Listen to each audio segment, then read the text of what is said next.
strength, and our Redeemer. And we pray that you will continue to bless the land, bless these, your people. Bless our efforts, bless our coming and our going. Heal our land, heal our community, heal our children, and give us the spirit to move according to your will. In Jesus' name we pray. Amen. Amen. So good evening, and thank you for tuning in to another week with Fathers Who Care. My guests and now, we just had to digress for a minute and bring a prayer into the circle, because so much is going on in the world that we need all the prayer that we can get and all the blessings that God can bestow. So good evening, and thank you for tuning in to another week with Fathers Who Care. And as always, it's our pleasure to bring to you, the viewing audience, individuals we know are passionate, they're committed, they're vetted, they love what they do, what they're doing. They do what they do because they love what they do. And this is no exception tonight. Our guest, and we're going to introduce to some, present to others, is none other than our Inspector General for the city of Chicago, Deborah Witzburg. And she is so committed to this work. You know, we were just in there talking for a little while, and I had to just say a couple of things too. I was telling her how, you know, I go back with her when we was talking about the consent decree a while back and how we did a lot of community forums, and she was just as inviting then as she is now. She has not changed a bit, other than the fact that I have yet to see her get rattled. You know, she did not get rattled. She must be a parent. Yes, sir. Is that what it is? Yes, sir. I have two little girls. They're very opinionated. We don't know where they get that from. Yeah, you know? right. Go figure, right? Yeah, I know. But anyway, in all seriousness, she is truly committed to the work. She's committed to transparency, accountability, and bear with me just a little. I got a little sinus going on, but I'm going to be fine. But listen, what we want to do this evening, we want to take this opportunity tonight to talk about how can we rise together. Yeah, I know there's been a week.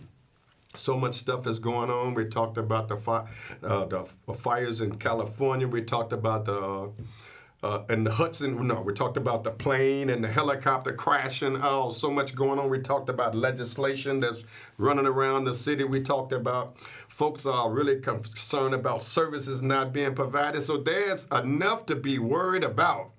But tonight we want to take this opportunity to use this show to educate and empower. And we want to relax for a little bit, kind of unwind and exhale, and let's learn a little bit more about the office of the Inspector General for the city of Chicago. Oh, yes, I know. I saw it on the news today. This young lady was on the news today. I told her she was a rock star, and it didn't even move her. She said, all I want to do is just show transparency in this time and day, in this age. We have to in government, because we got so many levels of government right now that are going through. So I just want to thank you again, Deborah, if you don't mind me calling you Deborah. I want to thank you. I've been called worse, Reverend. Yeah, you won't get it from me.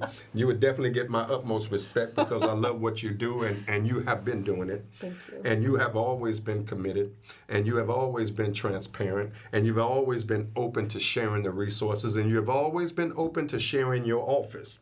I can honestly say that, and I do know that your staff should be extremely proud of you. Well, I'm very proud of them. So Yeah.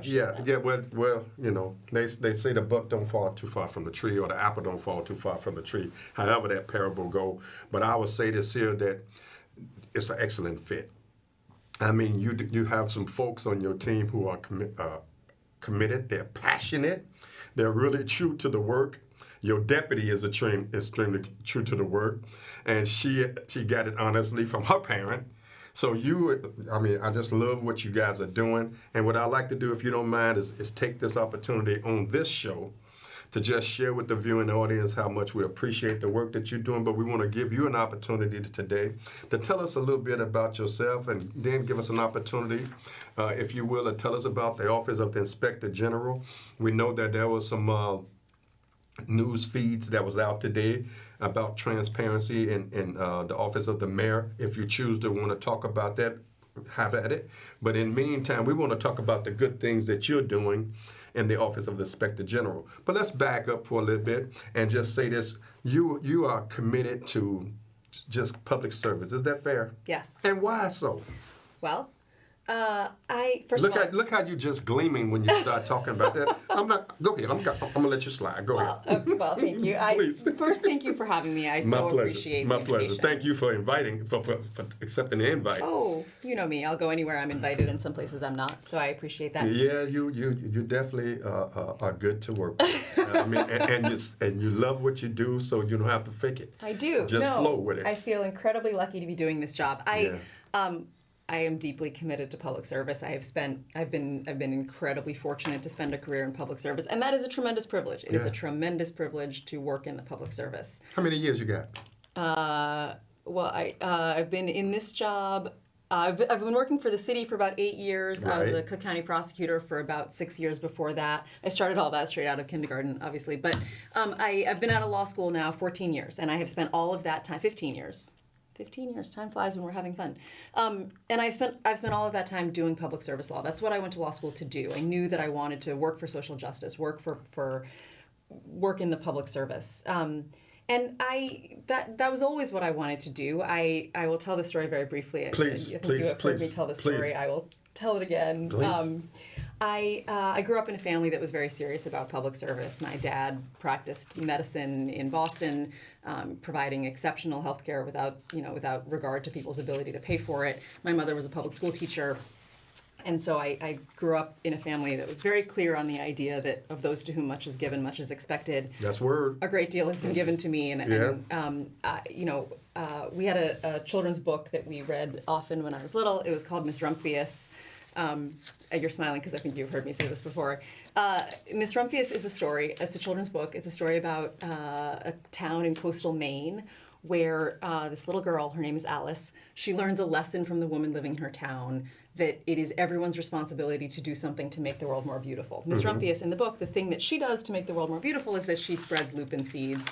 She spreads these seeds, the plants flower. It's her way to make the world more beautiful. And the message of the book is that it doesn't have to be planting lupin seeds, which is just as well because I'm not much of a green thumb. But the idea is that it is everyone's responsibility to find their way to make the world more beautiful. That really landed on me as a child, and so that's how I think about the work that I do. I'm incredibly lucky to be in this job. This is, in my view, working toward better government, working to build a government that more closely resembles the one that people deserve. That's an opportunity to make the world more beautiful.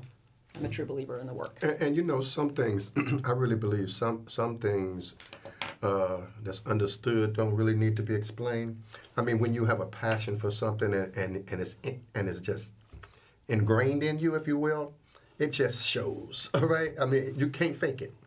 I mean, I love what I do. I do it because I love it. I mean, I have my good days. I have my bad days. Some days it do me. Yep. It runs me, right? Yep. But through it all, I know that someone has to do it, but also I'm committed to doing it because I know there's so many out here that don't know. And some of them are crying out for help and don't know which way to turn. I like to think of you as that kind of public servant in the city of Chicago, in that you're really committed to accountability. You're really committed to transparency. You really want to make sure that the things that need to get done are getting done, that people need to get what they need to get, and information is being shared as it need to be shared, and that we're not backrooming things or under the table things. So we're going to talk today because you kind of lit up when you start talking about your dad and started talking about the work, but that's where it got pulled in at. He poured it into you, and now you're a living reflection of that. So let's talk a little bit more. Tell me, what do you do for fun? Let's lighten it up. What do I do for Yeah, fun? you remember that, right? You remember that, right? I do remember. That's going to be the hardest question of I the night. know. It was meant that way. Let's see. As I say, It can't be about the work now. It can't be about the job. Okay. No, it can't be that's about the fine. office. Yeah. Okay. I mean, I do have fun there, but fine. I'm sure. I'm sure. As I said, I have two daughters. They are 8 and 9. Uh-huh. They're my favorite little humans. We have a lot of fun together. That will do it, won't it? Yes. My husband's great. He puts up with a lot. We've been married a long time. He's great. He's my favorite adult person. We have a lot of fun together. We have a dog. We have a rescue puppy who is, just cute enough to save his life every day. He's sort of the worst, but we love him anyway. He's very cute. And that's he a means job. well. That's a job. It's a little bit of a job. Yeah. Yes. Fortunately, the children do most of the taking care of the dog. And I love Chicago. You know, I'm not from Chicago originally. I'm from Boston. I'm a transplant to Chicago, but I love this city, and this is the home I chose. It's the place my children are from, and one of the things I have the most fun doing is sort of enjoying Chicago, being out doing things in this city. That's Okay. So we want to use the remainder of our time to talk about how can we pool our resources intellectually and other to create real social change in the community? How can we really come together to support the least of them while working together to empower those who are less fortunate? You're watching Fathers Who Care. The number, if you need additional information to get in touch with us, is 773-287-5821, 773-287-5821, or you can log into fatherswhocare.org. Now, I know there's a survey that we've been pushing out into the community, and I don't mean to jump past some of the questions that I had, but I was thinking about this survey, and I know that you are always doing quarterly reports. You're always coming into the community meetings, sharing things in the community meeting, giving us an update on the reports. I want to associate that with your form of transparency. Is that fair? yes. So tell us about the survey and what can we do to help you to help the community? Yes, perfect. I so appreciate that question. So we do have a survey. It is on our website. It closes tomorrow. We're always happy to hear from people, but this particular survey is open through tomorrow. Our website is igchicago.org. And this survey is an effort to hear from as many Chicagoans as possible about what they are worried about city government. I think in oversight, and I know we'll talk a little bit more about the different kinds of work we do. We do lots of different kind of oversight, all of that work designed to make city government work better in Chicago. In that effort, there will always be more that needs doing than we will get done.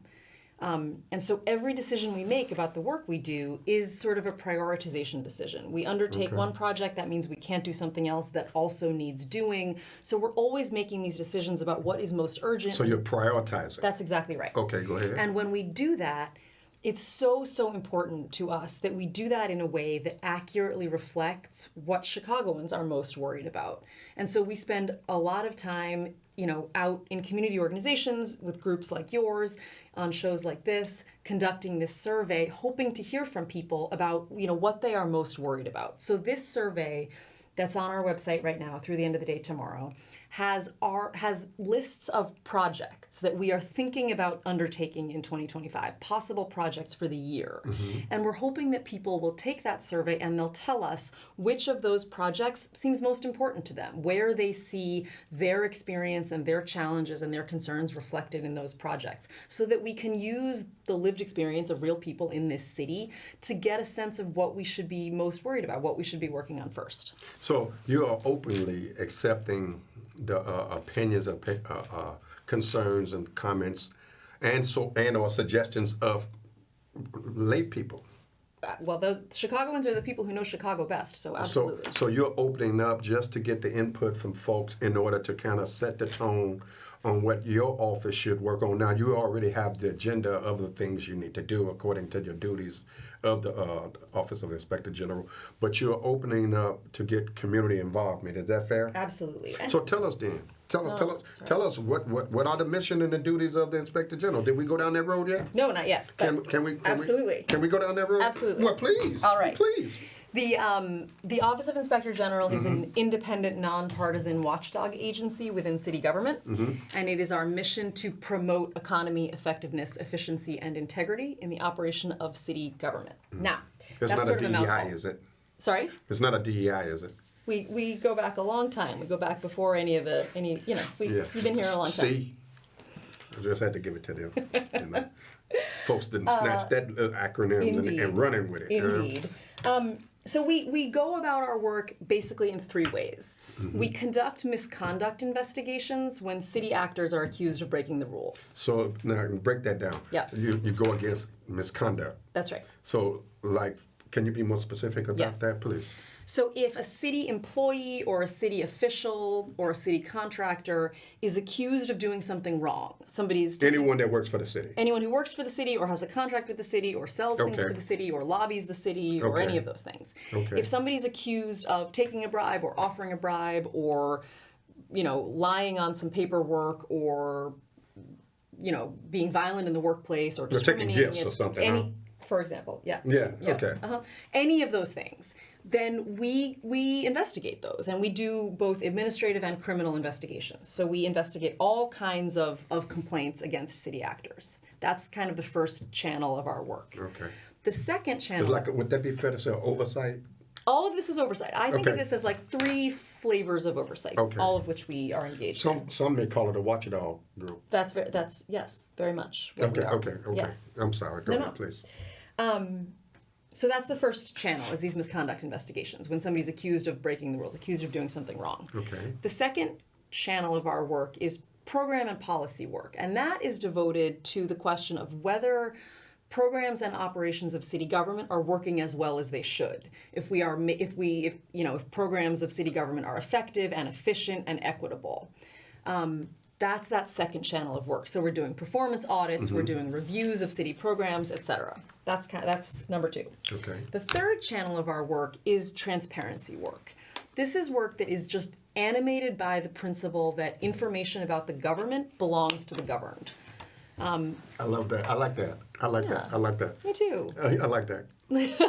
I think government works better in the light of day. People are entitled to information about their government. And so some of the work we do in this third channel doesn't come with recommendations. It doesn't come, no one's going to jail out of that work. Sometimes out of our other work, some people go to jail, but not out of our transparency work. This is devoted to helping people get a hold of meaningful information about their government. And how it works. And how it works. And how it should work. Absolutely. Yeah. Absolutely. So that's kind of those are the 3 ways we do our work in the service of our mission, which is, as I say, to promote economy, effectiveness, efficiency, and integrity in city government. Now, and I would be remiss if, I'm a little nerdy and when it comes to Oh, yeah. information. Yeah, same. So when I've been hearing about on the national level about inspector generals being let go and all kind of crazy stuff, right?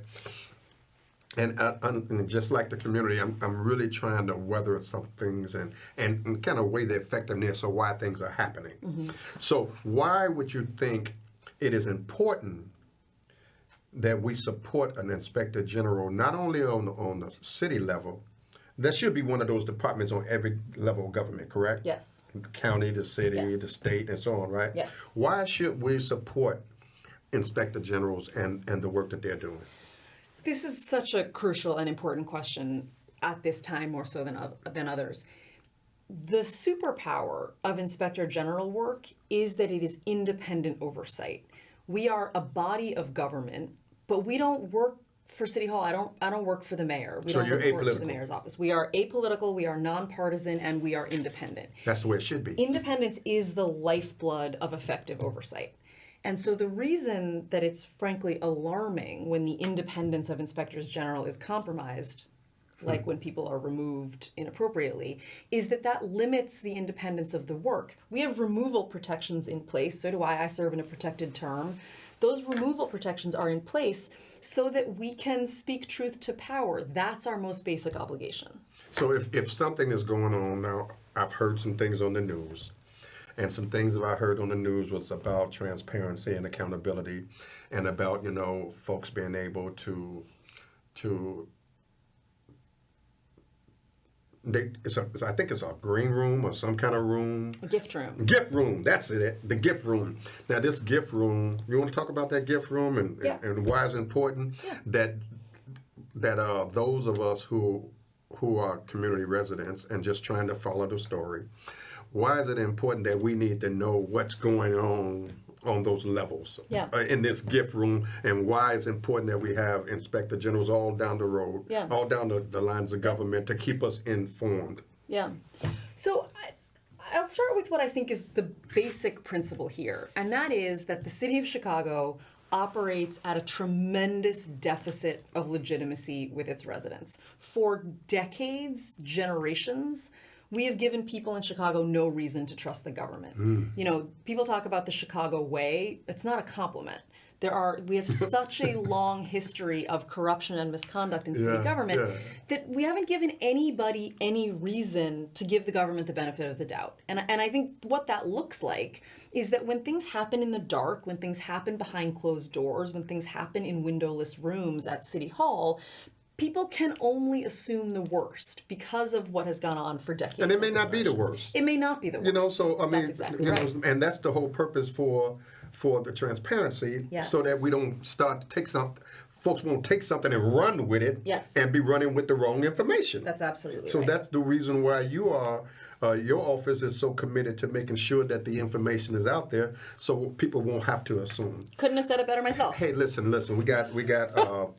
Michael Madigan going to court right now. Yeah. We got stuff going on a national level. So it's so much stuff right now, people are bombarded. That's right. And so you can perfectly well imagine why people assume the worst. And so the work we've done this week on the mayor's gift room, I'll be brief here, but the bottom line is we identified what I think are real concerns about the transparency with which the mayor's office has handled gifts of value that have been accepted on behalf of the city. And frankly, the real story here from my perspective is about an attempt to block oversight of the operation of city government. There is apparently what may be literally a windowless room in City Hall where a bunch of gifts that have been given, to the city are being stored, and the mayor's office blocked our access to them. They prevented us from seeing them. And that's a transparency problem. Because those, if a gift has been accepted on behalf of the city of Chicago, it's city property, it belongs to the people of the city of Chicago. And we can't have those things happening in the dark, again, because people are only left to assume the worst. And we really don't want that. No, that doesn't do anyone any we don't want any folks good. to start laboring and saying, that you're a crook, that you're taking this and taking that. So I think it's important that you all are able to communicate and be able to prove or dispel certain things that the city of Chicago, the state of Illinois, the county of Cook, and the United States government are open, and that they're equitable, and that they are working for transparency. I mean, because Lord knows we're going through some things right now. Yes. But I would like to know from you, have you had any challenges in your office, or what are some of the accomplishments that you're proud of? So we can take it any way you like. Well, we've had some of both of those things. I'm sure. Well, I'll say, let me talk a little bit about challenges first. Not everyone in city government is excited about the work that we do. Yeah, I can imagine. Yes. So some of the challenges that we encounter are attempts from others in city government to compromise our work. That's, of course, deeply disappointing, because I would like us all to be working toward a government which more closely resembles the one Chicagoans deserve. That's a real challenge. I would like the city of Chicago to be a proactive driver of reform and good government, not a reluctant subject of that work. And so that has been a real challenge. Nonetheless, we have accomplished a lot that I am really proud of. I am incredibly lucky to work with very talented and very committed people, and we're doing a lot of good work. A few things. And they do have the energy. Well, that's right. Like it or not. Yeah, they do have the energy. They do have the energy. I have been. I'm really proud of the work we have done around enforcing the city's ethics rules. So the city has an ethics ordinance that those rules historically have been really under-enforced. This office historically was not especially aggressive in enforcing those rules. And we have changed that during my time in this job, and I'm really proud of that. Those ethics rules are not perfect. The idea that Chicago has a governmental ethics ordinance is a little bit of a punchline, but we do have these rules, and they're really important, and those rules are what stand between us and a government that no one has any reason to trust. And so during my time in this job, we've been very aggressive in enforcing those rules, and I'm really proud of that work. Now you also we're going to go back to that survey Yes. But let's do it this with the quarterly reports. Yes. You're submitting quarterly reports to educate folks. I mean, you are transparent. Yes. So I like the transparency of the quarterly reports. And then let's talk about that survey one more time. Yeah, the survey. So igchicago.org between right now and midnight tomorrow. That survey presents topics that we are thinking about working on in 2025, and we're hoping that folks will tell us which of those seem most important and most relevant and most pressing based on their experiences in their neighborhoods in Chicago every day. So you heard it here first. And so we want you, if you need additional information, give us a call at Fathers Who Care at 773-287-5821 or log on to fatherswhocare.org. If they're interested in getting additional information about the report, about the survey, about the quarterlies, Yes. they can go where to get them? igchicago.org. All of our reports are on that website, all of our contact information, all of our data dashboards, that transparency work that we talked about. We have a huge amount of city data available on our website and information about where to find us. We are always happy to hear from folks, always happy to talk about our work, and more importantly, to listen to people about what we should be working on. So you heard it here first, and so we want you to know, those who are watching, we're not against transparency or accountability. We are for it, but we want to make sure that we all can work together so that we can live the best quality of life, or that folks will have the best quality of life in the city of Chicago that they can possibly have. And we really do believe together we rise. We believe teamwork can make the dream work. We believe if it is to be, it must depend on me. So if it's me, then it's you, and if it's you, it's me. So let's work together. Let's do what we can, what we have to do to make sure that our communities are safe, that our elected officials are being supported, and that the work that they're doing is not being compromised. But most importantly, let's create in Chicago a wave of togetherness, that we all are working together for the common good of all the people and not just a chosen few. So with that being said, we want to thank you all for tuning in. We want to thank you for your goodness, for your mercy out there, for all that you do. And thank you so much, Deborah, for all you do. Now look at that big old smile on her face. Thank you for having me. No, I'm it's very our glad to be pleasure. here. So God bless you. God, good night. Keep the faith, and we'll see you on the other side. And remember, this too shall pass. All of the things that you're seeing out there that's probably heavy on your heart, just hang on in there. Keep praying, keep trusting, and know that our God is able. We'll talk to you soon, and good night.